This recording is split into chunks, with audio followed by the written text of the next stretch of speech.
जिल्ह्यातलं वातावरण वेगळ्या मूडवरती गेलेलं आपल्याला दिसून येते।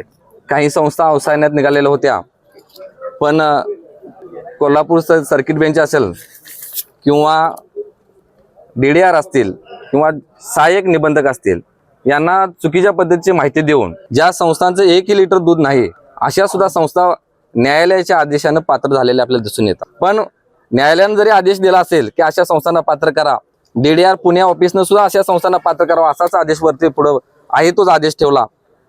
पण आम्हाला सांगायचं असं आहे की त्या आदेशामध्ये, न्यायालयाच्या आदेशामध्ये आणि DDRच्या आदेशामध्ये स्पष्ट उल्लेख केलेला आहे की AR ऑफिसनं ज्या संस्थांच्या बाबतीत काही त्रुटी आढळल्या असतील, ज्या संस्था संघाचे नियम पाळत नसतील, नियमांचा भंग करत असतील, अटी शर्ती पालन करत नसतील, तर अशा संस्थांच्या बाबतीत की AR ऑफिसनं योग्य ते निर्णय घ्यावा अशा यांना सूचना दिलेल्या आहेत।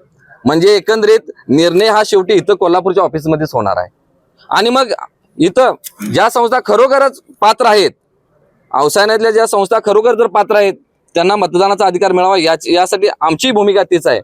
पण ज्यांचं खरोखर 1 लिटर दूध नाही अशा संस्था जर पात्र व्हायला लागल्या तर गोकुळ सारखा दूध संघ हा राजकारणाचा अड्डा बनेल। आता मुळात 50 वर्षापासून 3600 संस्था होत्या आणि अलीकडच्या 5 वर्षात 1800 संस्था वाढल्या।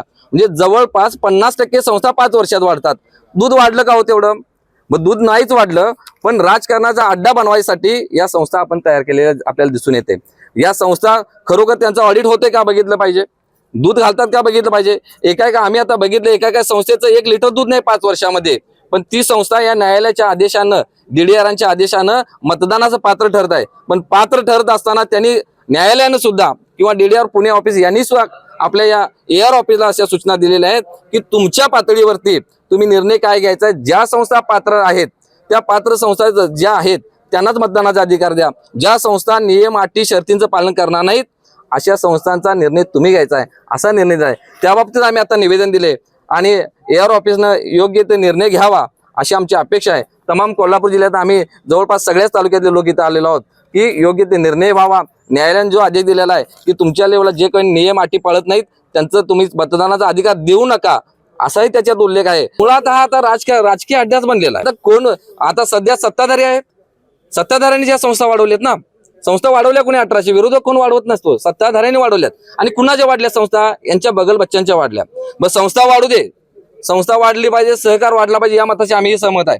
पण त्यांचं दूध येतं का खरोखर? संस्था वाढवा, दूध घाला, गोकुळ मोठा करा, गोकुळ वाढला पाहिजे। आता मुळातच ज्या पहिल्यांदा जे रीट दाखल केलं होतं त्याच्यामध्ये दुधाचं संकलन किती आहे, त्या संस्थेचं नाव आणि त्यांनी 5 वर्षामध्ये किती संकलन केलंय हे इयर वाईज दिलेलं आहे। तुम्ही जर स्वतः जरी बघितलं इथं यांच्याकडे आहे त्या प्रत्येक संस्थेच्या पुढे कोणत्या वर्षी किती दूध केलं संकलन, अशा संस्थेची यादी आहे। आमच्याकडे पण ती आहे, आम्ही तुम्हाला दाखवू शकतो।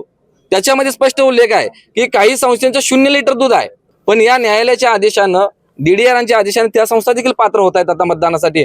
असं झालं तर हे सहकार काय टिकणार नाही। न्यायालयानं सुद्धा विचार करा, सहकार टिकवायचा असेल तर मुळात जो दूध घालतो अशा लोकांनाच इथं संधी मिळाली पाहिजे।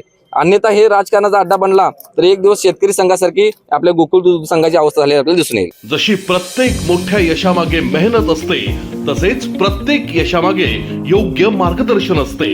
आम्ही JEE, नीट आणि MHT CETच्या यशाने उज्ज्वल भविष्याचा पाया घालतो। अभिनव सायन्स अकॅडमी, अचूक मार्गदर्शन घ्या, उद्याचा इतिहास घडवा।